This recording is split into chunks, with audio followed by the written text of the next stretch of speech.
Alrighty, we are at the top of the hour. And once again, welcome. My name is Michelle Winter, and I am the Education and Insights Manager here at ISEA. So this program, it's our launch. You asked, we listened. Very pleased to introduce our new program, QSSP Office Hours.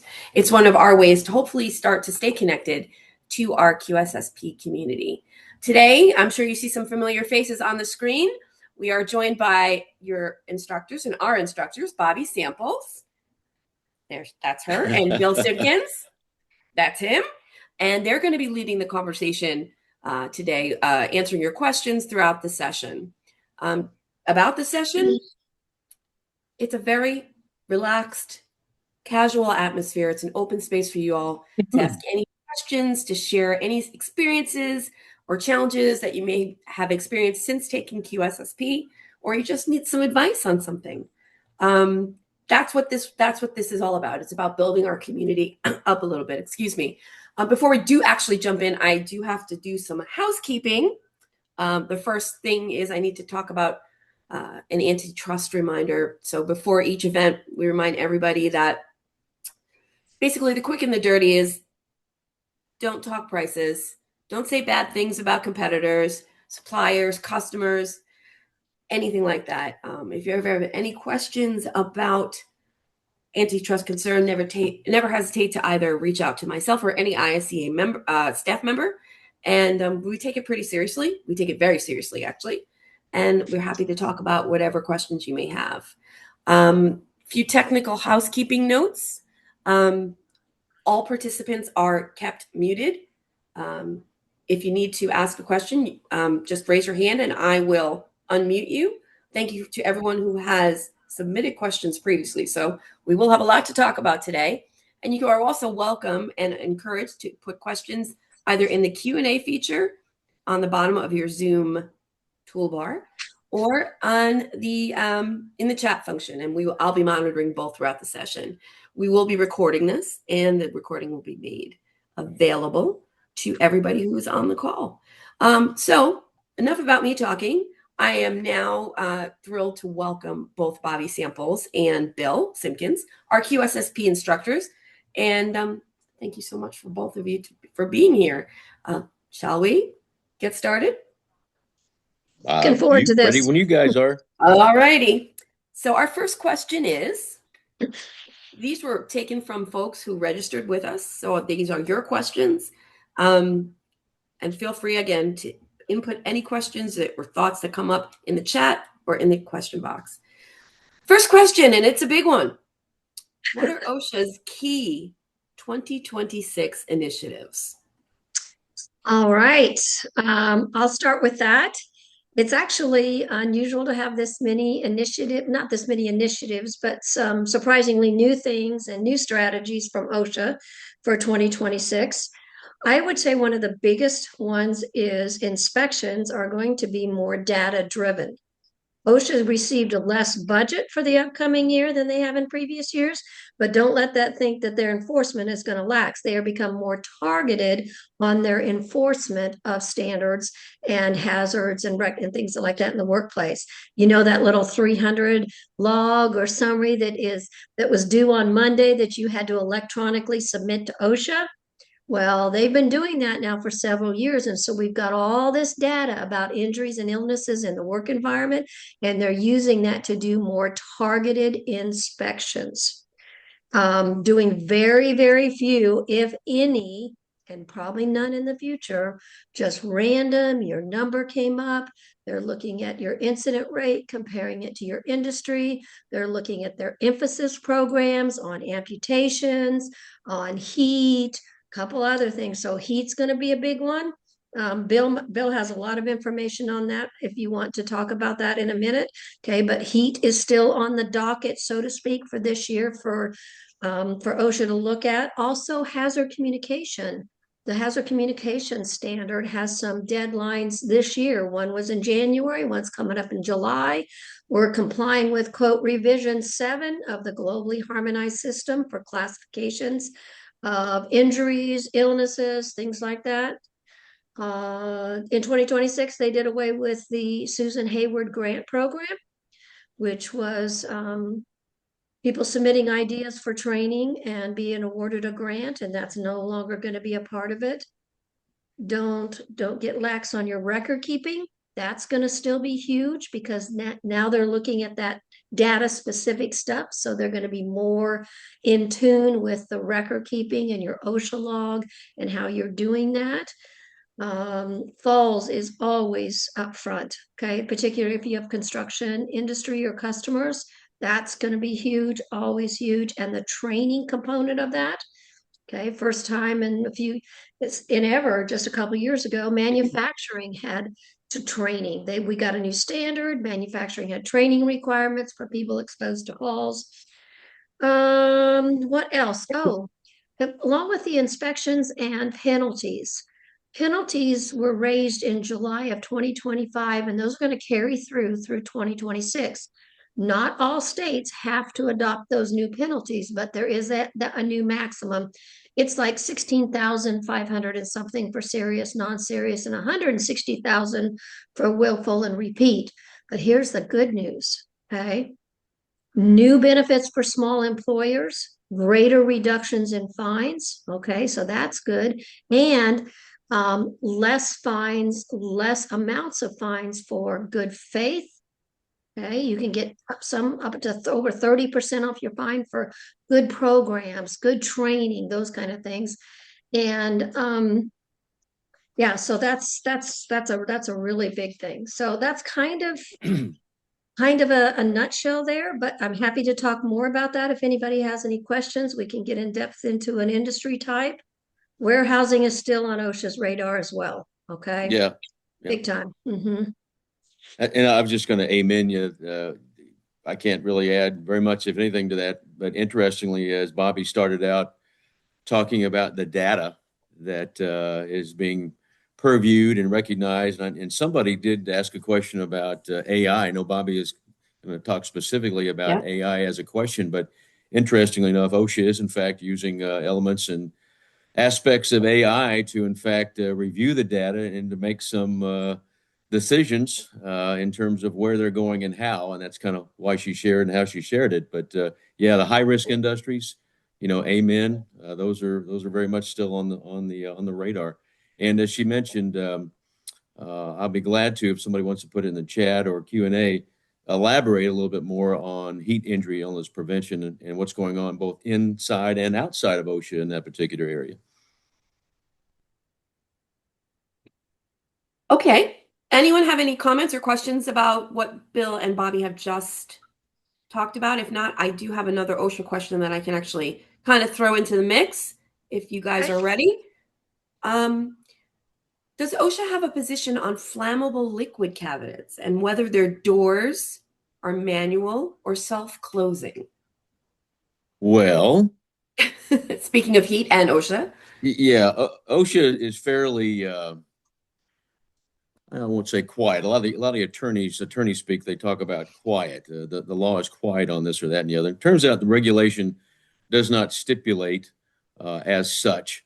In fact, the whole category of flammable liquid storage that OSHA certainly addresses in 106, Section 106 of General Industry. I'm pretty sure that's where it is. It came from the National Fire Protection Association standard from years and years ago, and up to and including cabinets, flammable liquid storage cabinets. NFPA 30 does specify that flammable liquids cabinets, in terms of quantity storage, 3 hinge points, etc., also does include the requirement for self-closing door. Now, the relationship to OSHA does not enforce the NFPA standard. It's not under their authority to do so. That being said, while that wasn't the exact question, Michelle, NFPA is in fact followed by most states. In fact, about 40 of the states follow the NFPA 30, and they are enforced through fire codes and building codes. So while it wouldn't be enforced by OSHA, local authorities having jurisdiction for enforcing fire codes would enforce the requirement for self-closing flammable liquids cabinets. I did look this up because I couldn't frankly remember when I saw that question come up. There are, again, a handful of states, 8 or 9. In fact, one of the states that I reside in a good chunk of my time, which is Florida, Hawaii, Maine, New Hampshire, North Dakota, Rhode Island, Vermont, do not follow NFPA 30 verbatim. But then within some of those states, there are some counties and local jurisdictions that, in fact, do, because the way the code is written, it always gives the final say for enforcing fire codes, in this case, flammable liquids, to that local authority having jurisdiction, who is most of the time we know that person as the fire marshal. So that's kind of the relationship between self-closing cabinets, flammable liquids cabinets from an OSHA, as well as the kind of the underlying point of emphasis and genesis that was NFPA 30. Okay. Did you want to say something, Bobbi, or can I move on to another question? No, Okay. move on. Terrific. She's just smiling. She is just smiling. So this is kind of a loaded one, and I think this is more of an opinion, but we had a lot of questions about how do you get folks on the C-suite, CEOs, to see the value in safety culture. That is that I had a couple questions come in through that regarding. I basically paraphrased a couple, mushed them together. So any insight you can provide would be great. We'll start that one, Bobbi. Sure, I would say that Bill and I could both equally speak on this for days. And those of you that have had QSSP, we did spend a lot of time talking about measuring tools like sales equivalent dollars, which is equal to like OSHA pays system, not equal, but similar, okay? Putting a number and a dollar amount associated with those injuries, because that's, the C-suite, their job is to justify time and money. So we need to provide them justification for that. Some of the things, so once you open the door with numbers, oh my gosh, look at your injury rates. Do you know what you're actually spending on injuries? Do you know that this could be money in your pocket as opposed to money spent on injuries? And so that's kind of the sales equivalent dollars approach to that. But it is a fact and a proven fact that companies who have strong safety and health programs, not only do they have higher productivity, which leads to profits, better quality, which leads to profits. So 3 ding, ding, ding profits, that's your door to the C-suite. Now, all of those things with the human component and credibility and leadership, strong safety culture, employee involvement, all of those things are what drive that culture.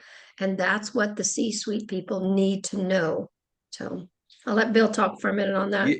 Yeah, amen. As Bobbi said, we could literally talk 2 days in and on this topic. In fact, we have in the past put together a couple days seminar in safety, leadership, and management and that kind of thing. But safety culture, every organization, and in fact, putting a plug in for our QSSP course, we do spend a fair amount of time talking about this very topic, and not directly or defining it as safety culture, but every organization, in fact, has a safety culture. It may not be the culture they aspire to have, as evidenced by lots of incidents, lots of dollars going out the window in workers' compensation injuries, lots of dollars being associated with increased training, et cetera, et cetera. But how do you get the attention of that C-suite? And how does that, in fact, drive the culture? Well, the good news, bad news. The good news is all cultures, good, bad, and the ugly, are leader-led. They are shaped and influenced by the leaders of the organization. So there has to be some inclination of hope there, and I assume that there's always hope. But the best way to do that, and Bobbi's hit that dead on, is to speak dirty to them. I don't mean derby. I mean to speak their language, speak the business jargon, right? Demonstrate the ROI, that return on investment for any safety initiatives. Demonstrate how the current situation, the current culture, is negative. It's demotivating. It's demoralizing in some cases. It leads to things that Bobbi also talks about in some of her things, burnout, right? So the costs associated with that, and how, and improving safety culture that leads to increased training, onboarding, fewer incidents, reduces those costs, and otherwise aligns the business with other business strategic goals that involve quality and customer satisfaction. And once those are kind of understood and rolled together, and the safety leaders or the individuals that are attempting to get the attention of the C-suite can make these arguments in that business language and jargon, you kind of got my attention now. I think I understand where you're going. And little by little, that culture evolves. Because what is culture after all? Defined by many authors, it's the way we do things here. It's how we get along. It's how we do things day to day. That is the culture. So if it's not the culture that we aspire to, there are a number of things that can be done to improve the safety culture for sure with that C-suite. One of the things that Bobbi might say a little more bluntly, just in a nutshell, if you want to get to the C-suite, you want a seat at the table, you want them to hear you, you get your big boy pants on and you talk business. It's a biggie. I did a little seminar last year, kind of around this vein. Tips to not exactly, but tips for getting management's attention. Again, as I just said a moment ago, speak the language, utilizing business tools. I think most of us are familiar with a SWOT analysis. You do a SWOT analysis on the safety program, demonstrate the strengths, call them out. What are the weaknesses of the current program? What are the opportunities and what are the threats to improvement? Otherwise, achieving that culture that we desire to achieve. So, little things like that can go a long, long way in getting the attention of the C-suite. Thank you both. I have a strange non-safety related question that I think just came in through the Q&A. Folks would like to know what is with the map with the blinking lights behind you, Bill?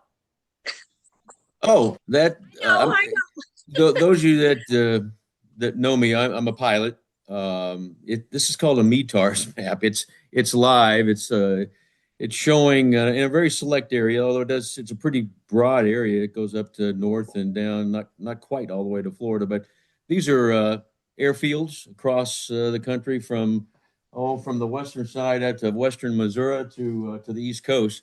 Those are all airfields, metropolitan and much smaller. And what's the weather going on? Is it IFR, VFR? Low IFR instrument flight rules is if it happens to be flashing, there's a thunderstorm going on, it's probably lightning. If it's phasing in, phasing out, that demonstrates high wind. So a lot to be said in one little piece. So this was a birthday present from my son a couple of years ago. This is called aviation art. So cool. Yeah, so that's it. Sorry. Sorry, not safety related, but I did get a couple questions on that. Well, it kind of safety related. If flight safety is important, kind of a little safety. Yeah. It's important when I fly. Yeah. Well, that is very important. Okay, so you both had mentioned AI, and it's very obviously everybody knows about it. So how is AI going to change the landscape for safety professionals? Bobbi has said you can talk about it forever. We don't have forever, but I would love to hear your input. Yeah. Just to summarize, I mean, it's obviously here. It's ready to stay. It's going to be utilized whether you use it or not.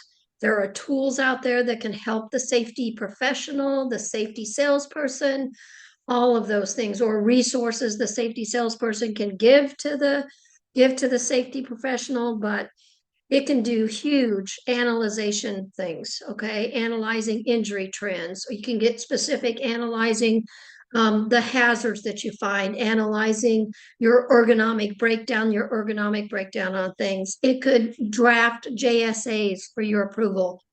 Probably one of the biggest areas is training. Oh my gosh, can you imagine, specifically with this generation, you'd put on a glasses, the visual aids, and you can learn how to drive a forklift without even being on a forklift, reducing potential hazards or property damage. And then, of course, you can take that one step further and do augmented reality. What a great tool to teach people about identification of hazards. Augmented reality is when you're wearing those safety goggles and it's specific to your organization and it's your warehouse, for example.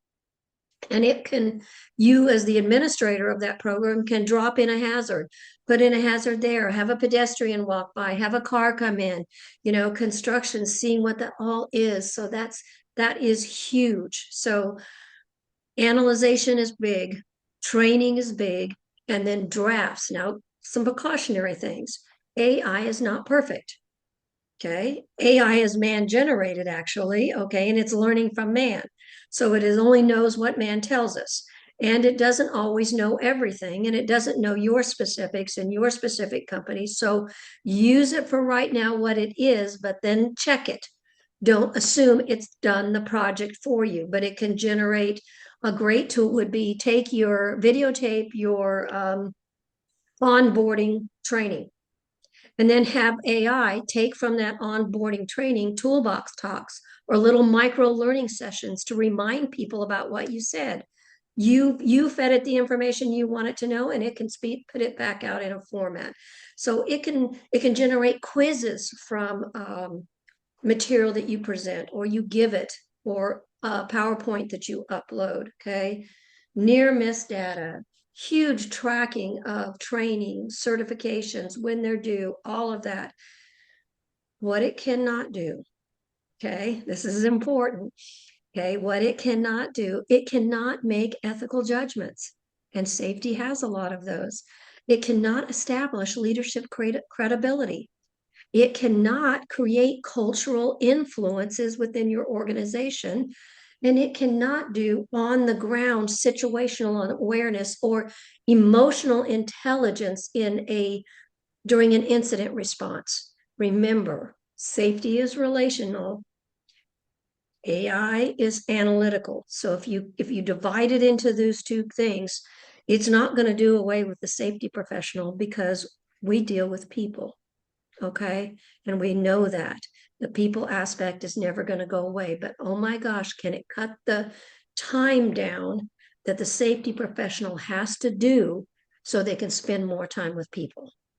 So, Amen. mhm. My amen on this one is, yeah, that crunching the vast amounts of data that safety and health people are asked to crunch. Bobbi mentioned inspection data, hazard identification data. Those organizations that are into behavioral-based safety and their behavioral observations, uh, which might include the use of personal protective equipment correctly, incorrectly, all that massive amounts of data that's fairly routine. I won't say it's mundane, might be an appropriate word, but it doesn't mean it's not important.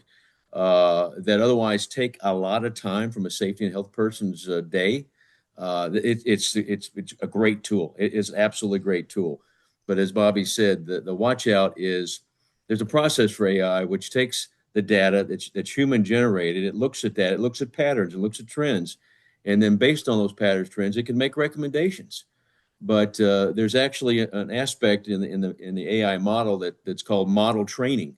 So if there are flaws in any of those processes, and that's not done, then you're going to get incorrect or even erroneous, misleading kind of output from from AI. Some of the CPT stuff I've seen is almost laughable. I was with an attorney last week who was giving us some examples of AI data that was put out. This happened to be some other legal areas, but it was like, you got to be kidding me. But there are people that would go, oh, that came from the legal office. It must be correct, and it wasn't correct at all. So it's a great tool. I think it's going to be a safety and health. All of us, our best buddies. We just have to be cognizant of the watchouts, as Bobbi mentioned. I do want to tell you about something I saw at the Indiana Safety and Health Conference. Someone at another booth than mine, and they were using AI in cameras. Okay, and we use cameras all the time now, to monitor workers' activities and those kinds of things. And we have a lot of benefits for not just security and all, but this particular company was outfitting cameras with AI. And they have fed in all these types of hazards. And if the camera picks up a hazardous action, they see a forklift operator with no seatbelt. They see an employee who's supposed to be using a two-hand trip control on a machine, and he's got one taped down. I'm just giving you examples of a hazardous behavior.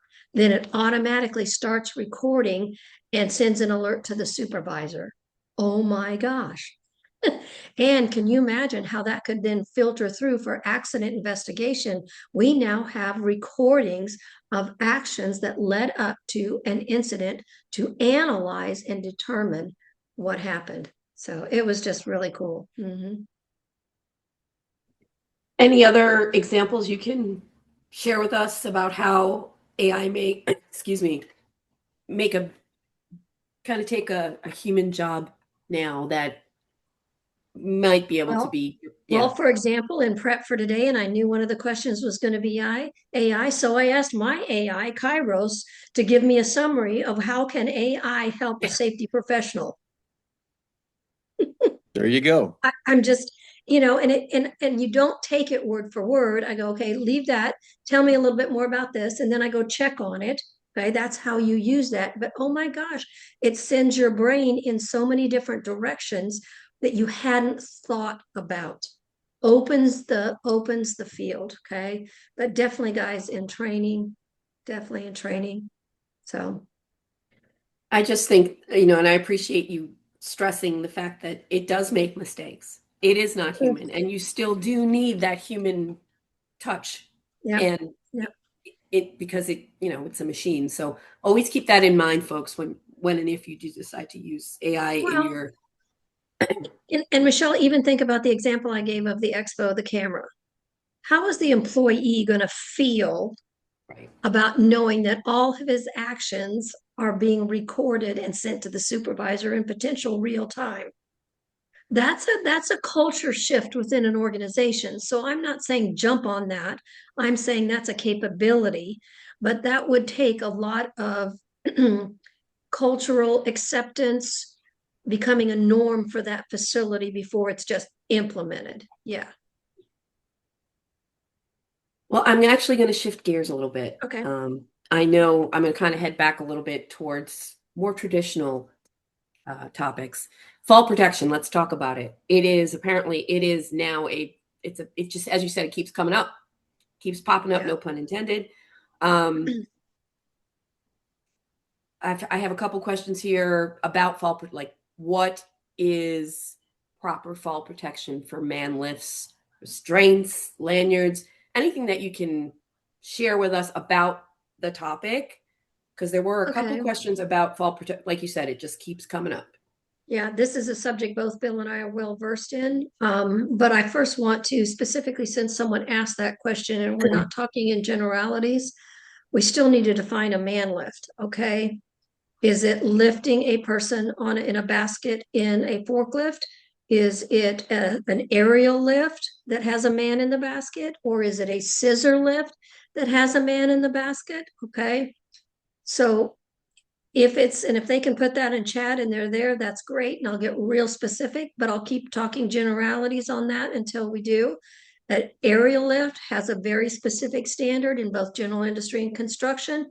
OSHA requires that you be tied off for quote positioning to stay inside the bucket, not for fall protection, because fall arrest is to catch you when you fall. You have a standard railing on all man lifts. That's your fall protection. So most of the time you are positioning to stay inside the bucket. My recommendation in 2022, they came out with a type 2 self-retracting line that is specifically designed for aerial lifts, man lifts, scissor lifts, whatever you want to call it, to position the person inside the guardrails, because it is designed to anchor below the center D-ring in the back. And that was new until 2022. We were using things that were designed to anchor above you to anchor below. And so that was not good. Okay. A scissor lift is considered mobile scaffolding under OSHA, so it does not have the same required regulations as an aerial lift. Okay. OSHA doesn't mandate that you be tied off in a scissor lift because you have a standard railing. All right. Without that standard railing, you might need some fall protection depending on your height. But that said, OSHA doesn't make anything, and so they are always going to defer to the manufacturer's recommendations for safety and hold employers accountable to that. So if the scissor lift, even though OSHA doesn't require you be tied off like they do in the aerial lift, okay, if the manufacturer says in their safety literature, yeah, you should be tied off for safety, and we provide pick points to anchor to, you should be tied off. And that's the exact same truth that would apply to a forklift with a man lift container lifting a person in man lift. All of those situations are fall hazards, and all of those situations require training, okay, by a qualified individual. Construction requires, if you are engaged in fall type activities, you have to have a competent person on site during that operation who knows about the hazards and can make a quick correction. Manufacturing general industry, okay, doesn't require that competent person on site, but the competent person has to look at their fall hazard scenarios and design good programs for that. And then they have to be trained by a qualified individual on fall hazards. That's pretty general and around man lifts. So it's still the number one thing that kills people, falls. Okay. Duty to have fall protection is still the number one most cited standard in construction. And if I combine general industry standards and construction standards, it is the number one most cited standard. So it's a focus of OSHA. Michelle, did you get a clarification of the type of lift they were I did not. asking about? Well, let me again just make sure it's clear. And Bobbi, you covered it, but I'll ask a question to maybe help the person who originally asked the question, so there's no doubt. Please. So the difference between a scissors lift, which has a railing around it, you said that is their fall protection, but that sometimes the manufacturer does provide an anchorage point for positioning or restraint purposes. In contrast, that if you would to a bucket type lift, or that extends and fancy word articulates, and are they the same or are they different in terms of what fall protection is required? Would the fall protection be different in a bucket truck versus a scissors lift? Are you asking me? Yeah, I was like, is that rhetorical? Yeah, just so you already sort of answered that question.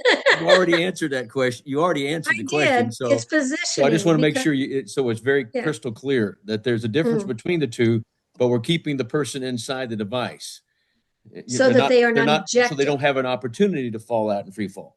You think about an aerial lift, you could be 150 feet in the air because they do articulate and oscillate. Okay, you go over rough terrain. Anything like that, or the vehicle gets hit, it's going to eject the person out of the vehicle. And that's because the person is so distanced from where the center of gravity of the vehicle is that it has an ejection capability. On a scissor lift, the person is standing directly above the center of gravity, maybe out on a little platform, but not a freaking 150 feet in the air. Same thing with a forklift. Okay. No ejection capability. Right. And that's kind of the decision point, right? So we're keeping them in the device, be it scissors lift, be it a truck, be it boom lift, whatever. The idea is to keep them in that device. Well, and just an FYI, if it's positioning, to keep them positioned inside the vehicle, okay? If it's positioning, not fall arrest, catch me if I fall. Right. OSHA allows is the best word I can come up with, that the use of a body belt instead of a body harness if the employer so chooses, because I'm not anticipating a fall. I don't need all those arresting forces. That's right. We're not planning for a free fall. Yeah. So the SRL, a short SRL is your best bet, in my opinion. okay, because it's going to catch you at 18 to 24 inches. And if I'm in a man lift of any kind, okay, it's going to keep me inside the bucket. You can take it one step further in safety and make sure even that 6 foot one is a leading edge, meaning even if I go a little bit over the edge but don't really hang, okay, so to speak, it's not going to get snapped off, cut off. So short, SRL, leading edge, best practice. Okay, I hope that clarifies I hope so. Yeah. or whomever. And if you think of something, just type it in, and I will make sure to get you an answer. Um, Next question is, and I don't think this is worded correctly, but it might be the way I'm reading it. Is OSHA It Pays Calculator the best resource to look at the cost of injury to justify premium PPE? And if I mutilated that question asker, I apologize. No, but I did mention that when Yeah. I talked about QSSP teaches sales equivalent dollars. They're a similar formula, sales equivalent dollars.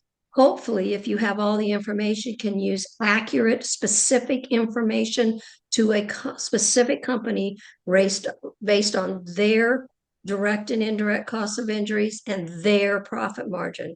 OSHA Safety Pays, you plug in the type of injury that occurred, and OSHA gives you an average cost for that injury.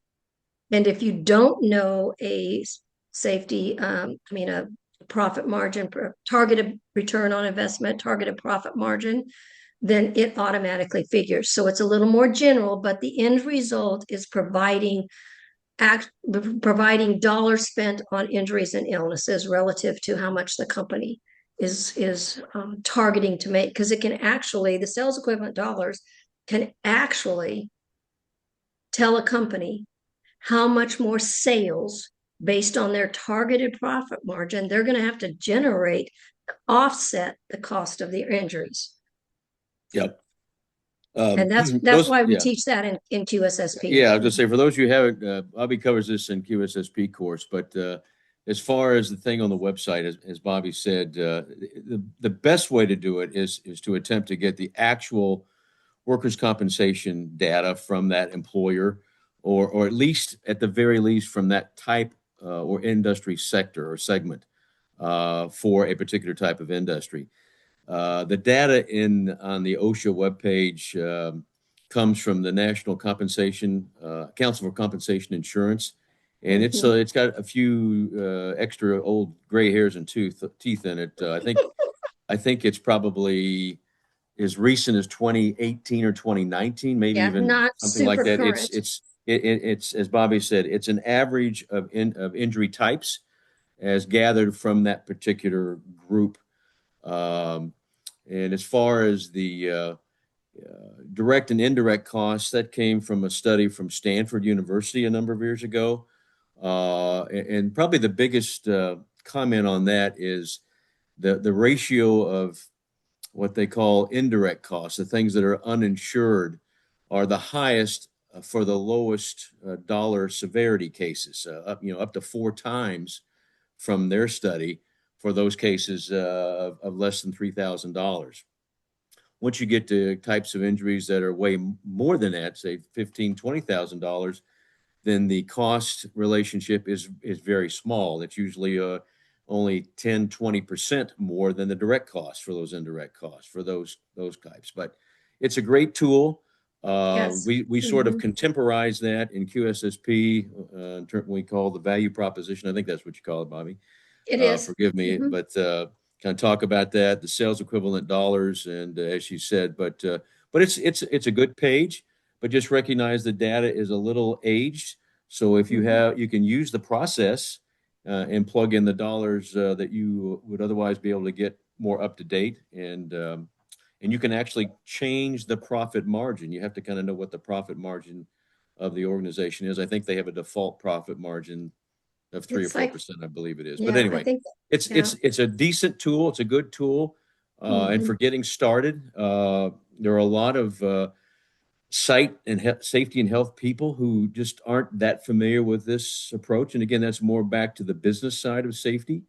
Yep. the costs and Mhm. ROIs and an opportunity to leverage that data. So it's not a bad source.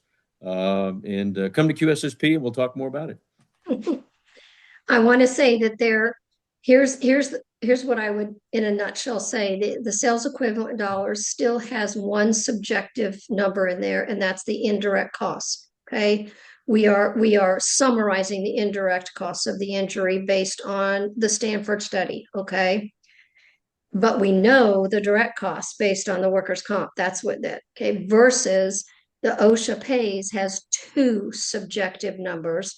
They are giving you an average of the cost, not the actual for the direct cost, and they're summarizing the indirect costs. Okay.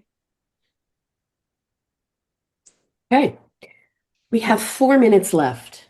I Oh, don't crap. want, yeah, I know. This has been pretty, Really? yes, I know. We put a lot of information in this last Okay. 40 minutes. So thank you both. I'm actually going to go back and ask one more question about heat injury, since Okay.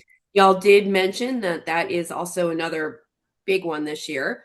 Would you be able to share the latest developments in what OSHA has proposed and the Yeah. regulation and such? Yeah, of course. That's something I've been dabbling with for the last number of years, and of course, we've got the proposed regulation. In spite of Capitol Hill, let's say the OSHA has every intent of moving that forward this year. For those of you that don't know, OSHA had a public commentary, took a public input on the proposed regulation this last last June, I guess it was June 25th. I wrote it down, June 25th specifically. Received over 50,000 comments and recommendations. So OSHA's been taking those in, throwing out some of the crazy ones, synthesizing some that seem to make sense. And I think what OSHA is working toward is a more focused approach. Some of the things that are core and fundamental: heat assessments, monitoring strategies are flexible. Bobbi mentioned the competent person. There'll be some definitions of a competent person for an employer that otherwise overseeing heat injury and illness prevention. There'll be another focus area. Most likely, we'll see some more definitive information around alternative cooling methods, not the least of those being PPE, smart apparel, and some of that might be a way to get to that end. Now, the other thing I did want to share, I said this at the outset, a congressman brought forward a what would be an act of Congress, a bill.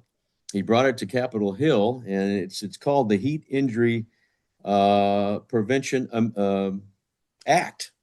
And it's a congressman from California. His name is Padilla, and basically very prescriptive, independent act. Already, its architecture is already put together, very prescriptive on engineering, all the things I just mentioned. Um, and the novelty, if this thing were to be discussed through committee and passed through Congress, the novelty would be it would be an act of Congress, just as the OSH Act was back in 1970, which gave us OSHA. Uh, the proposed regulation, of course, is exactly that. It's an OSHA regulation that has to go through the process of 6B rulemaking, prescribed and described by the Act, the OSH Act. If this Congressman's Act is passed, it mandates that the agency, I don't know why I'm pointing to somebody, it mandates that the agency OSHA has to implement this act as a safeguard to the public, which is the requirement of the original act. So it doesn't go through the rulemaking and commentary period. Congress says, hey, we like it. We voted for it. OSHA, you've got to implement this. Now, having said all that, and again, one more time, if you want to research it, it's called the Heat Injury Prevention Act, brought together by Congressman Padilla from California. If this does go through, it's going to be really, really interesting. Now, in the climate we're in, I'm not sure what the likelihood of that happening is. I'm not a political analyst. I'm not going to take any bets on that one way or the other. I'd say it's not a high likelihood. I'll just put it that way in very diplomatic terms. It's not a high likelihood that's going to happen, but it's out there, it's published, and we'll see what happens in regard to what kind of momentum gets behind that. But given all the other geopolitical, economic goings on, I don't see a whole lot of prioritization given to that by Congress. But it's out there. It happened. I thought it was really interesting. I only seen this one other time in my entire 40 years of professional practice. So I thought it was worth mentioning in this particular case. Yeah. A lot of people have no idea this happened, and that's because it's not getting a lot of play. This guy's crazy, so why worry about it? But it's out there. It happened, and he was quite serious. So, and it does have some good stuff. It mirrors the OSHA proposed reg, but then again, the novelty is it wouldn't require all the elongated process of becoming a final regulation as any OSHA regulation does. It would be an act. If it gets passed, hey, Department of Labor, you are required to implement this act of Congress. Boom, we suddenly have a Heat Injury Prevention Act. So anyway, just thought I'd mention. I would just add 3 quick things. Number 1, all the proposals include it's heat, indoor heat and outdoor heat. It's not just outdoor workers. It's people like in steel mills. Sure. It's indoor and outdoor. Yep. 2, OSHA still has an active emphasis program on heat, meaning they are targeting organizations who are exposing their employees to heat issues as part of an inspection, an emphasis on inspection. And 3, if I was an employer today, I would use the resources given me through OSHA's summary of this act, and I would implement a heat prevention program now. Yeah, I did just to amen what you said. There is an existing and has been for the last 3 years a national emphasis program, which OSHA is enforcing those aspects. It's active through April 8th. They can always renew that, but the current status active through April 8th. So, and that is going to have to be our last point today, folks. We are out of time. Okay. I appreciate everybody, excuse me, taking some time out of their day to join us. For those of you who have not earned your QSSP and are interested in doing so, we do have a couple of courses coming up this year at the end of March, July, and in October. Please feel free to reach out to me directly. We would be happy to offer you a special discount for attending our office hours program today. We are going to be doing this quarterly, so please do come back. We'll be a little bit more theme focused, I think, for our next one in Q2. And Bobbi and Bill, as always, thank you so much for sharing your expertise with us. And folks, thanks so much for being here. Have a great rest of your day. Thank you all for joining in. Thanks. Of course. Thank you. Bye-bye.